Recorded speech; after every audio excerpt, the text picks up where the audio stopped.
Kung dati, pag pumunta tayo ng Zamboanga, dito tayo dumadaan sa mga main road, ano? Dito ganyan, at dito sa ganyan. Zamboanga Urban. Hindi po tayo dadaan dyan. Pagkos mula Surigao, ay dito tayo dadaan sa gilid-gilid. Ika nga Postal Road. Doon tayo dadaan, ganyan, ganyan, ganyan, ganyan, ganyan, hanggang makarating sa Zamboanga. Doon sa unahan, bago pa dumating tayo sa Barangay Lipata, ay liliko tayo sa pakaliwa. At ang unang munisipyo na ating makikita doon ay ang San Francisco. Ipil High School. Ang barangay na ito ay sakop pa rin ng Surigao City papuntang San Francisco. Mukhang malaking barangay ito, parang munisipyo na rin. Kapag tanong nga ang lugar ito.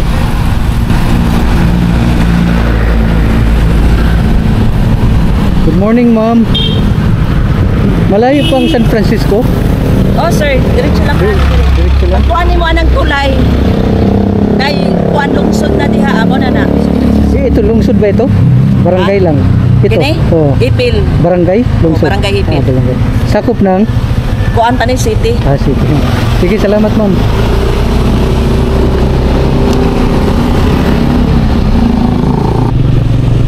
Ito na siguro yung tulay na nabanggit niya kanina. Pagkalapas niya sa unahan, kakanin daw, San Francisco na. Alright, let's go! Welcome to Municipality of San Francisco. Dito tayo papasok. Dadaanan lang natin ito ng saglit tapos sa lalabas ulit. Anyway, meron naman akong separate video para dito.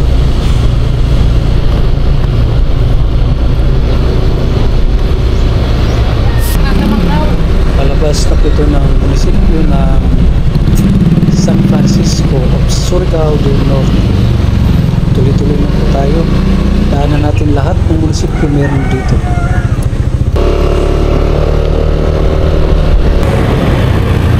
Itong kanilang palengke.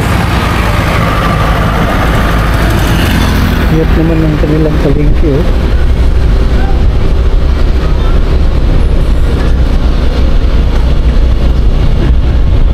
Barangay Diaz nito ng San Francisco.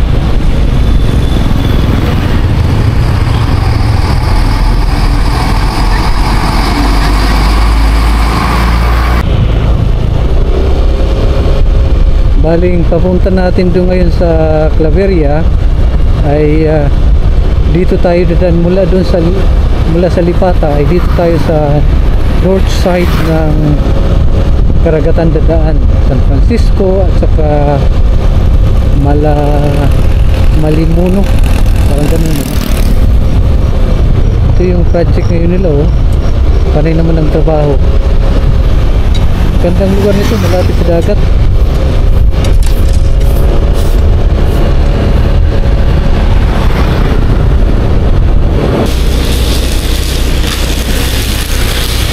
Ano pang building nito? Ang ganda. Parang familiar sa akin yung mga kulay. Ano? School pala to, eh. Surigao del Norte State University. Malimuno. Malimuno na ni Brad? Sentro. Eskwelahan lang, Nick. Sige.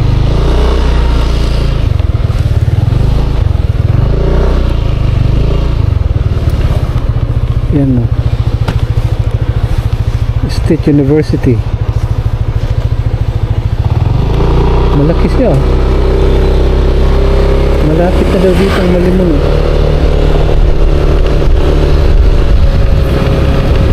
Ano kayang barangay ito? Okay. Yan lang yung school, pero nandun pa daw sa unahan yung proper ng Malimuno. Okay, puntahan natin yung proper. Sabi ng bata, mga 2 kilometers pa daw from here, malayo pa rin yun.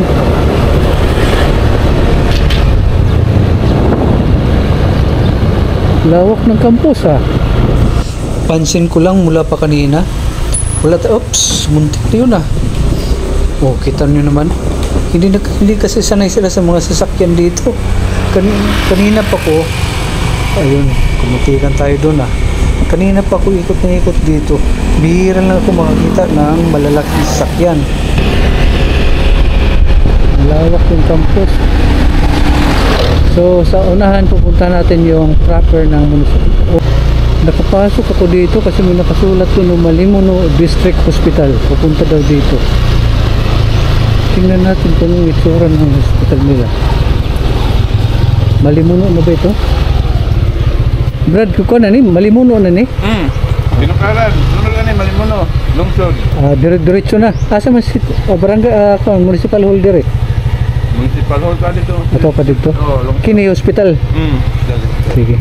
Salamat.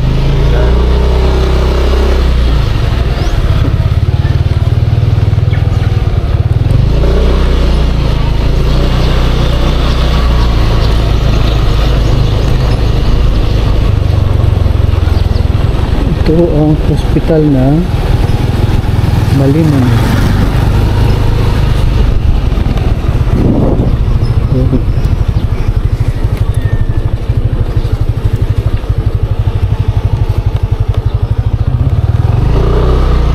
Okay. At least maganda, meron silang hospital.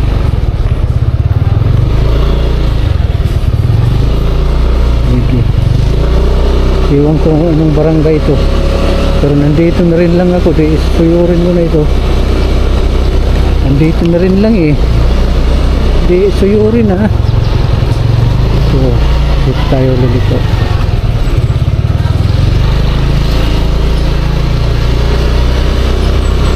Sa Malimono District Hospital po tayo.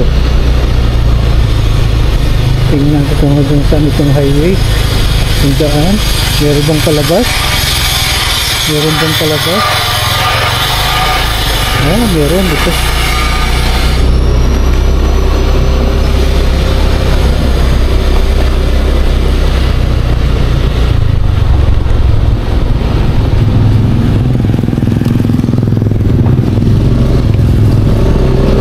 Okay, punta natin yung Malimono.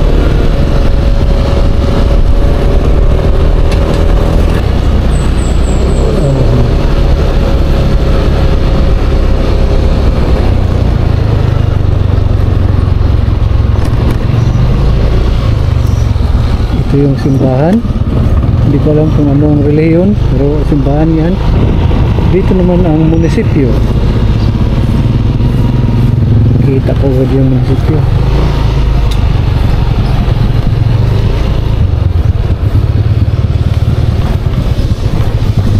Ito ang munisipyo.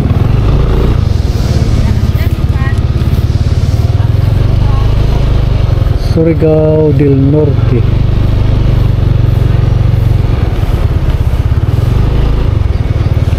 Maradyaw na piyesta sa Igyo Rot. Sige.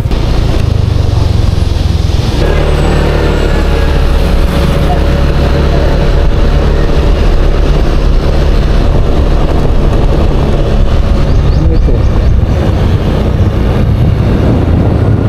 Malimono National High School. Bago lang siguro yan, hindi pa yan nagagamit. Ganun din ito sa kabila. Hindi pa ayos yung mga fence. Pero maganda yung maganda. Pagkagawa ng building ah. Kadalasan pag tayo ay pumupunta ng Davao ay nasa gitnang kalsada tayo dumadaan.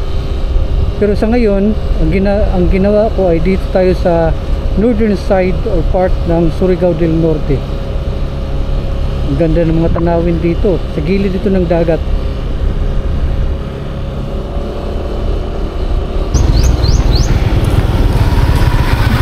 Brad, good morning Brad. Asa pa nga to sa mainit? Padung mainit? Oo. Kini na dan. Kini lang, diretso lang. Oh, wala kay gamit day kwan. Wala ko magamit mo pa. Aron mangutan na gyud ko. Layo pa dire. Ladu apa? Dahil pa kayo. Para pakalado. Naku, napo ko yung magihan nga syudad diri, wala na. Wa mga bari-baryo ra. Baryo. Mga kuan pa. 1 hour. Ug mga 70 sa 60 mong takbo, murag mga 1 hour. Kaya pero ginahin na ra 50 ra 40 mga duhaon. Oh. Pero simentado na tanan? Ya, kini lang dan. Oh, sige, thank you. Wow, kayo pa.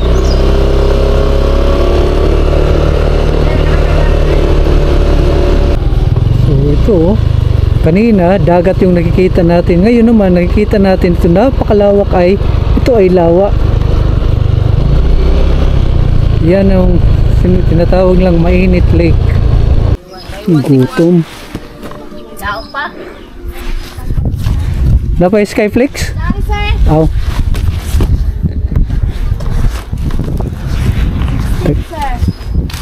Pila tanan? This is size. Oh, niya man day tinapay diri. Pila ni siya? 25 ang putos? Oo.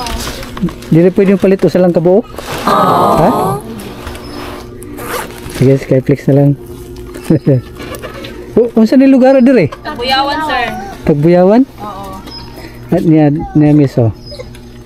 Unsa may sunod ani nga kuan munisipyo? Mainit ang isa kuan. Mainit? Asa dapat ang mainit? Dito sa Pakadto?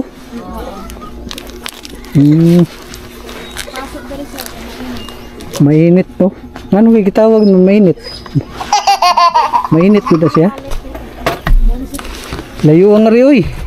Jump mo dai kanikan, sir. Surigao. Libot ka malimuno. Oo. Daon. Tapos ang gawas butuan. Oh. Wagi Pagawas ni mo bangunay. sige lang. Aris ako diri. Oo. Kay mao man ingon man din. Mao man ingon nimo maayo diri. Maron ka man dito. Oo. Diri lang ko agi. Dagi ikan man dito. Ah. Ano ko simin, wala naman rapro dito ng paglakaw naman. Na mo lang. Pero simentado na tanan. Ah. Salamat kaayo nay. Una na lang ko ninjo. Diri ko sa unahan. So, bali, hindi na ako tutuloy dun sa munisipyo ng mainit. Tutuloy na ako diretso ng habungan dito sa unahan. Dalaw na pasado na kasi. Gabihin sa daan. Anyway, ang dulo rin naman dito ay Santiago na papuntang Kabadbaran at Butuan. So sa kasalukuyan, itong natatanaw nating mga baybayan dito ay ito ay sakop pa rin ng Barangay Tapian. Sakop na bungan siguro ito. Ganda mga bahay, tahimik. Tahimik kasi walang mga sasakyan.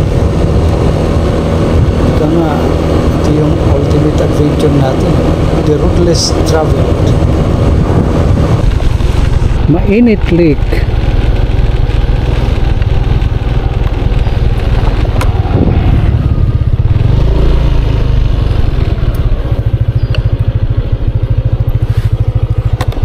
Laking lawa.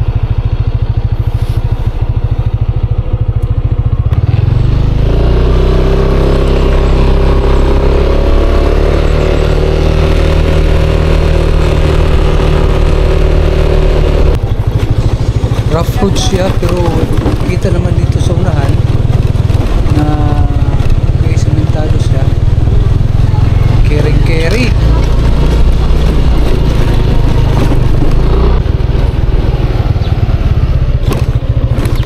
Anong barangay ba ito? Walang karatula. Kala ko habungan na. Wala rin pagtanungan kung anong barangay ito. So yung road condition kanina mahaba-haba din yung hindi simentado. Ganun din dito. Dito simentado. Hanggang doon sa unahan, tanaw na tanaw ko. Anyway, tuloy lang tayo. Kakulak din. Kahugpungan.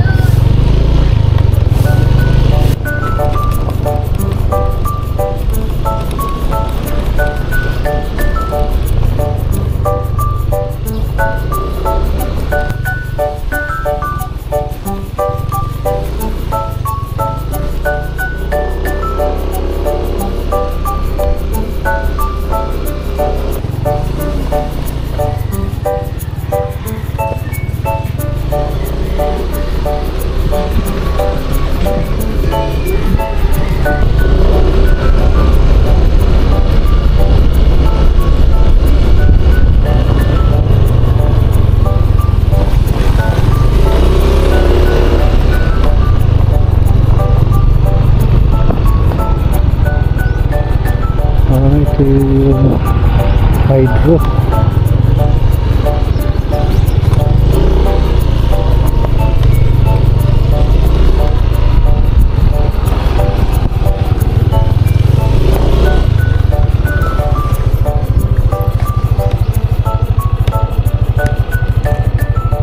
Hydro.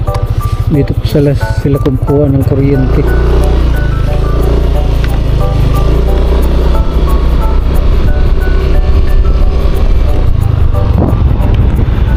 Sa tawagan ng lugar diri? Abong. Habungga.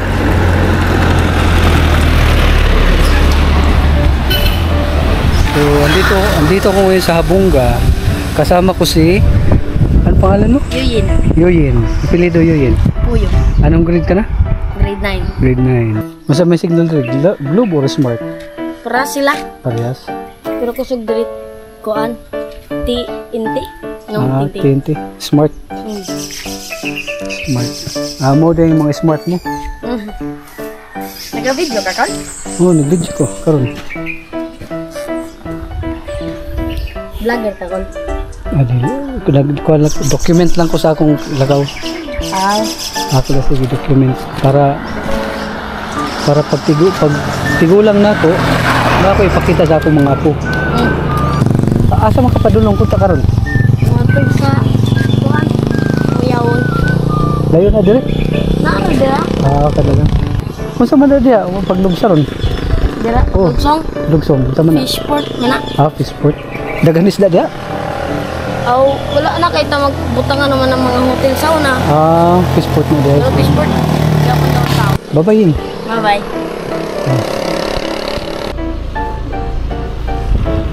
So, ito dinaanan ko yun ang munisipyo ng Habunga, Surigao del Norte.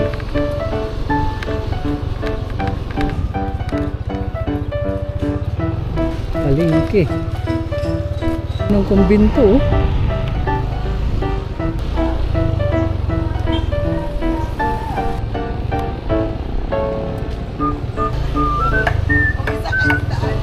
Pakuan Santiago. Muna siya. Sige, salamat. Pa Santiago, Brad. Santiago? Oo. Pura dito sa highway. Dito. Kini? Dire. Oo, dire na. Kini lang. Salamat. Dire bangunin ako. Thank you, thank you. Palabas ako ng Habunga. Ang dulo daw nito ay papunta na sa Santiago. Agusan del Sur. Agusan del Norte. Mamaya malalaman natin doon. So ang target ko ngayon ay Santiago naman. Welcome to Municipality of Santiago.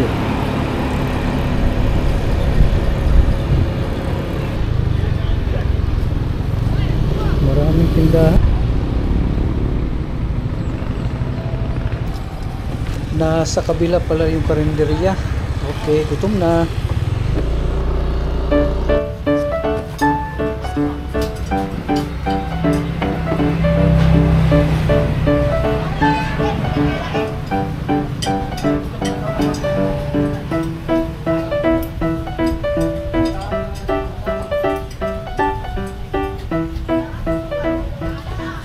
Napakahaba talaga ng Kabadbaran. Woo! Ganda ng daan. Puro straight.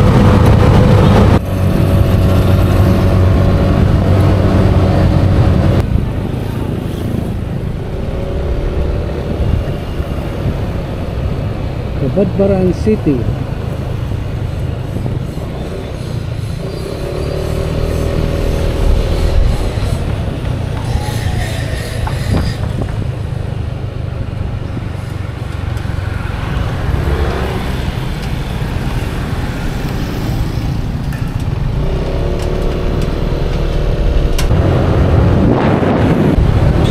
Coming up next city is Butuan. Lawak ng kalsada, puro street, ganda.